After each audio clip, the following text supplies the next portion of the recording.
आपने शहबाज गिल साहब की चीखें भी सुन ली, आहोजारी भी सुन ली, और जिस तरह वो ऊंचा ऊंचा सांस ले रहे हैं वो भी आपने देख लिया। अब इसको देखने के बाद दो ऑप्शंस हैं। पहला ऑप्शन तो ये है कि वाकई ही वो अलील हैं, और इतने शदीद अलील हैं कि व्हील चेयर के बगैर वो कहीं जा सकते हैं ना आ सकते हैं, और उन्हें हर जगह पे ऑक्सीजन की ज़रूरत है।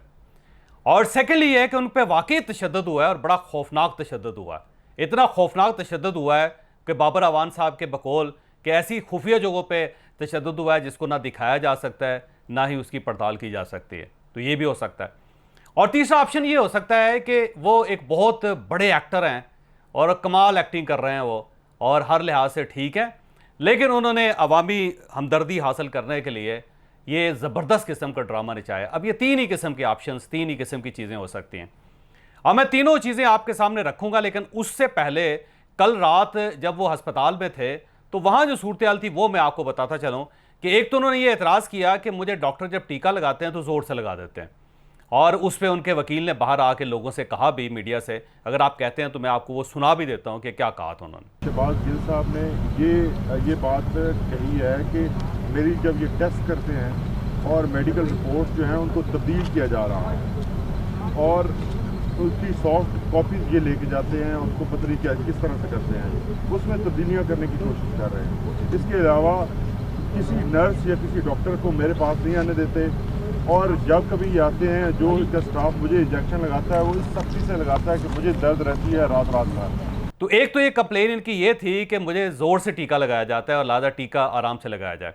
दूसरा, मुझे डॉक्टर्स ने बताया कि वो किसी डॉक्टर को बाहर नहीं जाने देते। जो ही कोई डॉक्टर जाने लगे तो वो रोना शुरू कर देते थे कि ये पुलिस वाले हैं, ये मुझे मारेंगे जब आप जाएंगे। तो डॉक्टर का हाथ पकड़ लेते थे, डॉक्टर को मजबूरी में वहाँ बैठना पड़ता था। बल्कि कई डॉक्टर ऐसे थे कि जब वो वॉशरूम जाना चाहते थे डॉक्टर, तो किसी दूसरे डॉक्टर का हाथ पकड़ा के वॉशरूम चले जाते थे।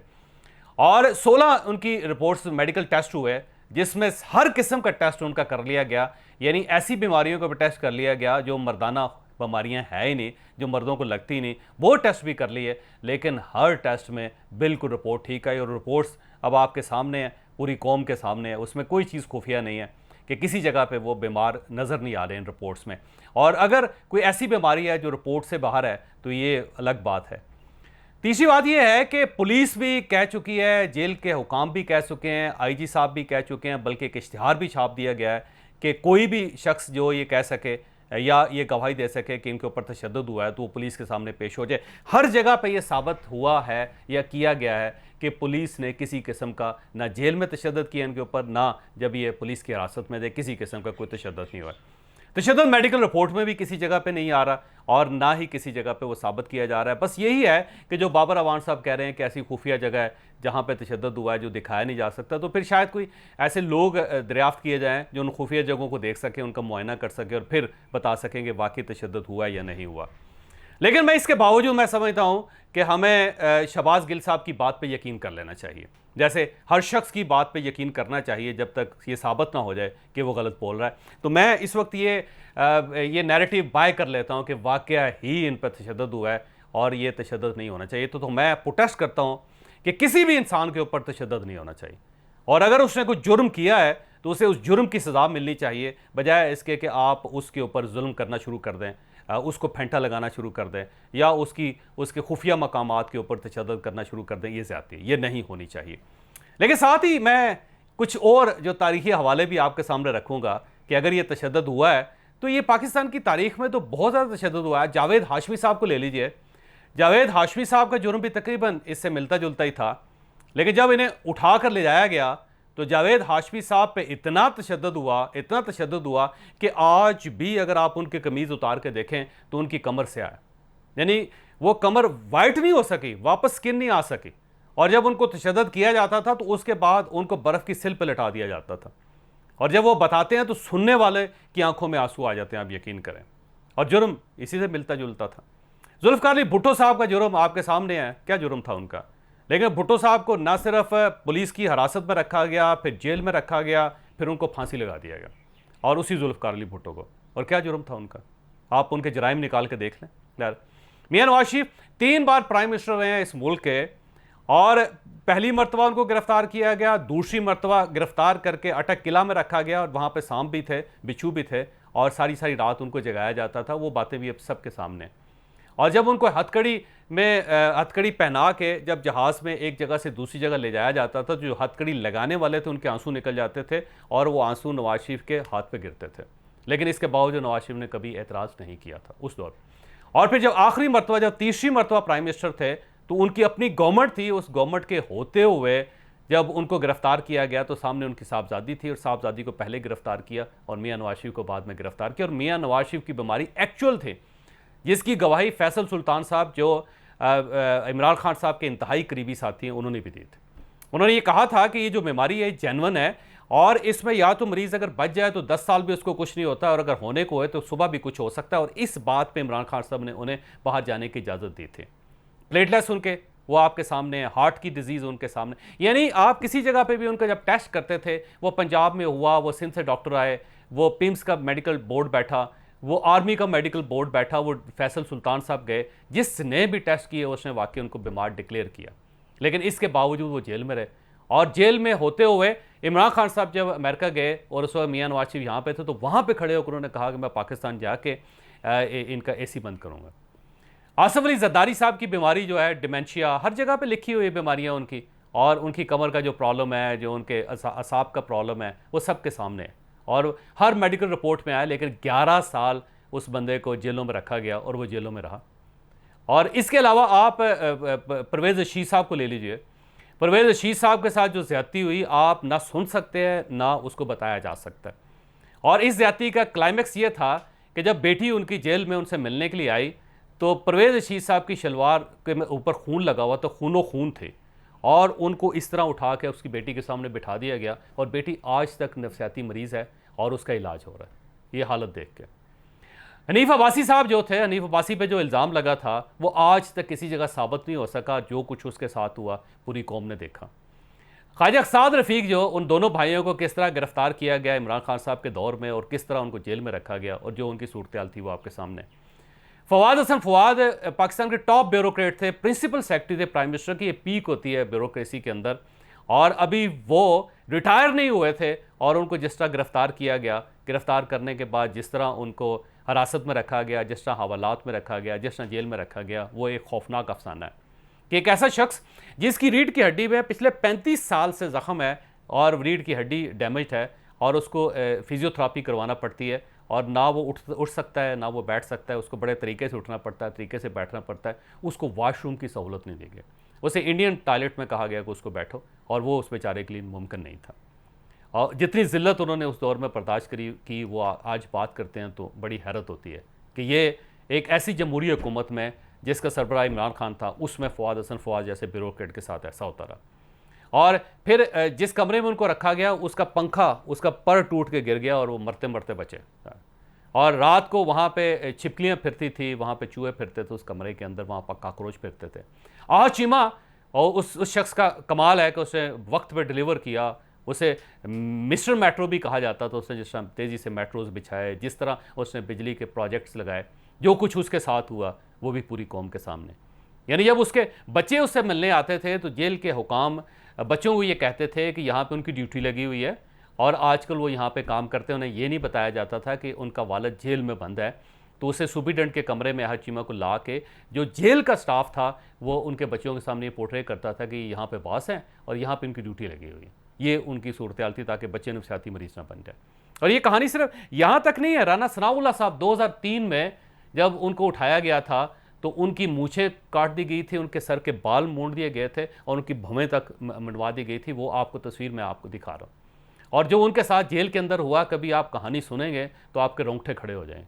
फिर दूसरी मरतबा जब राना सनाउल्लाह साहब और इसी इमरान खान साहब की हुकूमत थी, और शहबाज गिल साहब उनके तर्जुमान होते थे, उस वक्त राना सनाउल्लाह साहब को मोटरवे से उठा के उनके ऊपर 17 किलो हीरोइन डाल दी गई। और आज वो सारे मिनिस्टर्स जो उस वक्त कैबिनेट में थे, वो मानते हैं कि राना सनाउल्लाह के खिलाफ ये केस गलत बना था। और जिस तरह उनको जेल में फेंका गया और जिस हालत में उनको रखा गया, ना उनको दवाइयाँ दी गई, ना उनको पंखा दिया गया, वो गर्मियों के अंदर बगैर पंखे के रहे, सर्दियों में बगैर हीटर के रहे, उनको रज़ाई तक नहीं दी गई, उनको चारपाई तक नहीं दी गई, और वो बंदा वहाँ पे वहाँ रहा। जिस एहसन इकबाल को, जो एहसन इकबाल के साथ हुआ, वो भी पूरी कौम जानती है कि एक स्टेडियम का उनके ऊपर केस बना के उनको अचानक गिरफ्तार करके उनको जेल के अंदर फिर Shahid Khan Abbasi prime minister of Pakistan रहे हैं, जिस तरह उनको पकड़ा गया और पकड़ के उनको चक्की में रखा गया, यानी डेथ सेल में रखा गया, और डेथ सेल में वहाँ पे कोई चारपाई नहीं थी उनके पास, और वो वहाँ पे रहे इस तरह। जो ख्वाजा आसिफ के साथ हुआ कि एक वज़ीर ख़ारजा रहा है आदमी, 6 मरतबा वो वज़ीर रहा है ख्वाजा आसिफ, और जिस तरह उनको पकड़ के जिस तरह उनके साथ जेल में जो सलूक किया गया,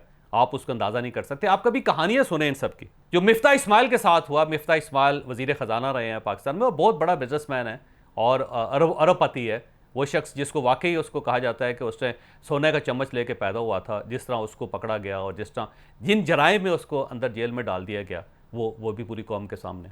और जो सैयद खुर्शीद शाह के साथ हुआ, वो भी पूरी कौम जानती है कि किस तरह उनको रखा गया, क्या क्या उनके साथ होता रहा। और आप बेनज़ीर भुट्टो का पूरा प्रोफाइल देख लें कि वालिद जेल के अंदर था, वो जवान थी, बच्ची थी, और उस वक्त वो जेल के सामने बैठती थी। वालिद की मैयत तक को किसी ने देखने की इजाज़त नहीं दी उनको, और रात को जाके वहाँ पे दफन कर दिया गया। फिर जब वो प्राइम मिनिस्टर बनी, फिर प्राइम मिनिस्टरशिप से उतरी, तो उनके खामद जो थे वो जेल के अंदर थे, और अपने बच्चों को उनकी उंगलियाँ पकड़ के वो जेल जाती थी, और जेल के बाहर वो ईंटों पर बैठती थी वहाँ पे। ये सब के साथ जो कुछ हुआ वो पूरी कौम के सामने। लेकिन आप देखें कि इनमें से एक शख्स भी पब्लिकली इस तरह रोया नहीं है, किसी के आंसू नहीं निकले, किसी ने इसने चीखो पुकार नहीं की, किसी ने अदालत के सामने जाके जज साहब से ये नहीं किया कि हाय हाय हाय मेरा सांस रुक रहा है। इनमें से एक भी शख्स ऐसा नहीं था कि जिसने ये किया हो। ये सब लोग जज के सामने भी करैक्टर का मुजाहरा करते रहे, जेलर के सामने भी करैक्टर का मुजाहरा करते रहे, पुलिस के सामने भी ये इंटैक्ट रहे। इनमें किसी ने तरले नहीं किए, किसी ने मिन्नतें नहीं की, और साबित किया कि एक लीडर जो होता है उसे लीडर होना चाहिए। और उसके मुकाबले में शहबाज गिल साहब को आप देख लीजिए, जो कुछ किया उन्होंने, आप ये देख लें, और उसके बाद जो वो अब कर रहे हैं वो भी आप देख लें। और इमरान खान साहब का ये कहना है कि उनके साथ जिनसी ज्यादती भी हुई। मैं अगेन ये कहता हूँ कि ज़रूरी नहीं है कि जो शहबाज गिल साहब कह रहे हैं या इमरान खान साहब कह रहे हैं वो गलत हो। ये ठीक हो सकता है, 100% ठीक हो सकता है, और किसी के साथ ये ऐसा नहीं होना चाहिए। लेकिन सवाल ये कि जो इससे पहले होता रहा, उस पर तो इमरान खान साहब ने या शहबाज गिल साहब ने किसी पे एहतजाज नहीं किया था, किसी पे एतराज़ नहीं किया था। बल्कि जब ये लोग जेलों में थे तो उस वक्त यही शहबाज गिल साहब क्या कहते होते थे इनके बारे में, या इमरान खान साहब क्या कहते थे इनके बारे में। बल्कि बार बार ये कहा जाता था कि जब भी किसी शख्स को गिरफ्तार किया जाता है वो सीधा अस्पताल चला जाता है, वो बीमार हो जाता है, मजाक उड़ाया जाता था इनका सबका। तो आज इनमें से सिर्फ एक शख्स गिरफ्तार हुआ है, और उसको भी हैंडल विद केयर किया जा रहा है, बड़े प्यार से रखा जा रहा है कि वो अगर जेल में भी हैं तो उनको B क्लास फ़ौरन मिल जाती है, और घर का खाना भी मिल जाता है, और पेस्ट्री और केक्स भी मिल जाते हैं, और साथ उनको नहाने का पानी भी मिल जाता है, और रहने की जगह भी मिल जाते हैं। और जब उनको रिमांड पे वापस अदालत पुलिस के हवाले करना चाहती है तो वो सीधे पिम्स चले जाते हैं, और वहाँ पे मर्जी के डॉक्टर, मर्जी के बोर्ड्स, और वहाँ पे उनकी बड़ी हिफाजत की जाती है। वो सब कुछ उनको मिलता है, सारी सहूलतें उनको मिलती हैं सारी। और उसके मुकाबले में आप परवेज़ शीज़ को देख लीजिए, जावेद हाशमी को देख लीजिए, आप आसिफ अली ज़रदारी को देख लीजिए, आप बेनज़ीर भुट्टो को देख लीजिए, आप मियां नवाज शरीफ को देख लीजिए, आप मरियम नवाज को देख लीजिए कि जिन्होंने अदालत में खड़े होकर कहा कि उन्होंने वाशरूम में भी कैमरे लगाए हैं, मेरे वाशरूम में भी कैमरे लगाए हैं, और अदालत ने इस पर नोटिस लिया। आप उनको देख लीजिए, उन सबको देख लीजिए। और उसके मुकाबले में आप शहबाज गिल साहब को देख लीजिए। अगर इन पर तशद्दुद हुआ है, गलत है, उसकी इंक्वायरी होनी चाहिए, उसकी रिपोर्टिंग होनी चाहिए। लेकिन इस एक इंसिडेंट से PTI को और इमरान खान साहब को यह सीखना होगा कि किसी भी शख्स के ऊपर तशद्दुद हो तो वो गलत है। ये नहीं है कि ख्वाजा आसिफ पे हो जाए, एहसन इकबाल पे हो जाए, शाहिद खान अब्बासी पे हो जाए, राना सनाउल्लाह पे हो जाए, मियां नवाज शरीफ पे हो जाए, सैयद खुर्शीद अली शाह पे हो जाए, जावेद हाशमी पे हो जाए तो जस्टिफाइड है, क्योंकि उनका आपकी पार्टी के साथ ताल्लुक़ नहीं है। और उसके मुकाबले में अगर शहबाज गिल साहब को अगर उनके खिलाफ FIR भी हो जाए या उनको गिरफ्तार भी कर लिया जाए तो उनके साथ ये ज्यादती नहीं होनी चाहिए। अगर आप इस तरह चाहते हैं कि कानून और आइन और इंसानी हकूक जो सिर्फ और सिर्फ आप लोगों के लिए और किसी और के लिए नहीं होने चाहिए, तो फिर तो वेल डन, बहुत अच्छा, ठीक कर रहे हैं आप। और अगर ये पूरी ममलकत में सबके साथ ये हकूक होने चाहिए तो आज से आप फैसला करें कि शहबाज गिल आखिरी शख्स होगा, आखिरी सियासतदान होगा जिसके साथ ये ज्यादती हुई। आज के बाद किसी पॉलिटिकल वर्कर, किसी पॉलिटिकल लीडर को डिस्टर्ब नहीं किया जाए, उसके साथ ज्यादती नहीं की जाएगी, उसको उसका ड्यू हक, ड्यू राइट दिया जाएगा। अगर तो आप ये करते हैं, वेल डन, हम सब आपके साथ हैं। लेकिन अगर आप ये कहते हैं कि सिर्फ शहबाज गिल साहब को बचाना है या आपकी किसी पार्टी के किसी शख्स के साथ ये सलूक नहीं होना चाहिए, और बाकी सबके साथ यही होना चाहिए कि आपने आर्मी चीफ को बुलवा के कह दिया था कि 20 लोग इनको उठा लें आप। तो आर्मी चीफ ने उनसे आपसे कहा था कि ये कैसे हो सकता है, तो आपने कहा जैसे जनरल मुशर्रफ ने किया था, कर दें इनको, उठा लें, गायब कर दें। तो आप उस वक्त इन सब लोगों के बारे, 20 लीडर्स जो पाकिस्तान के, सब के बारे में आपकी ये राय थे, और आर्मी चीफ ने आपसे कहा था कि सर हम नहीं कर सकते, ये एक जमहूरी हुकूमत है। जनरल परवेज मुशर्रफ साहब आमर थे, उनके दौर में हो सकता था, आइन सस्पेंड था, लेकिन आपके दौर में ये नहीं हो सकता। आप बाकायदा एक डेमोक्रेटिक प्रोसेस से आप प्राइम मिनिस्टर बने हुए हैं, तो आपके दौर में ये कैसे मुमकिन है? मैं कोट कर रहा हूं आर्मी चीफ को और इमरान खान साहब की कन्वर्सेशन को। तो इमरान खान साहब से नहीं, उन्होंने कहा करें, ये 20 लोग अगर पकड़े जाएं और गायब हो जाएं तो मुल्क ठीक हो जाएगा। तो फिर आर्मी चीफ ने इनसे कहा था कि आप हमें लिख कर दे दें, हम इनको सबको उठा लेते हैं। तो प्राइम मिनिस्टर ने कहा था लिख को तो नहीं मैं दे सकता। यानी आपका ये तर्ज अमल होता था कि आप ये कहते थे कि जो शख्स आपके मुखालिफ है या आपके सामने खड़ा हो सकता है तो उसके ऊपर रंदा भी फेरना चाहिए, उसके ऊपर इस्त्री भी फेरनी चाहिए, और उसको आप नानी भी कह दें, मजाक भी उड़ाएं उसको, और उनके आप नाम भी रखें, और साथ साथ आप अजीबो गरीब से मुंह भी बनाएं। और जब आपके ऊपर आए तो आप इतने नाजुक हो जाएं कि आप जज साहब के सामने भी कहें कि मुझे मास्क लगाया जाए, आप व्हील चेयर से भी ना उठें, और सारे डॉक्टर मिलकर भी कहते रहे कि आपको कुछ नहीं है, लेकिन आप कहें कि ये मेडिकल रिपोर्ट गलत है, आप मेडिकल रिपोर्ट को ना मानें। तो अब मेरा ख्याल ये है कि या तो शहबाज गिल साहब के साथ वाकई ज़्यादती हुई, और ऐसी ज़्यादती हुई जिसकी इंक्वायरी होनी चाहिए, और जो जिन जिन डॉक्टर्स को वो कह रहे हैं आप बुलवा लें, और जिन लोगों ने ज़्यादती की आप उनका नाम लें और उनको आप कटहरे में खड़ा करें। आप, अगर आपके अंदर हिम्मत है, अगर आप मर्द हैं, तो आपको ये करना चाहिए।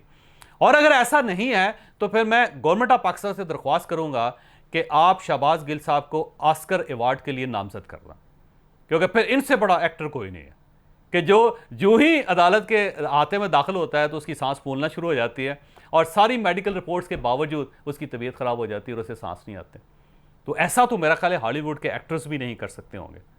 तो या तो आप तहकीक करवाएं, और जिस शख्स ने ये ज्यादती की है उनके साथ, जैसे आप कहते हैं कि जिनसी ज्यादती हुई उनके साथ, इमरान खान साहब कह रहे हैं, तो जिस शख्स ने किया है उसको करार वाकई सजा मिलनी चाहिए। और साथ जो इससे पहले जिन जिन लोगों के साथ होता रहा है, आपको चाहिए कि उन सब का नाम लें, उनसे माजत करें, और फिर आप ये कहें कि हम आपके साथ हैं और आइंदा पाकिस्तान में ऐसा नहीं हो सके। और अगर ऐसा नहीं है तो मेरा ख्याल है इमरान खान साहब खुद ही अपना एक ऑस्कर अवार्ड डेवलप करके वो शहबाज गिल साहब को अनायत करते हैं।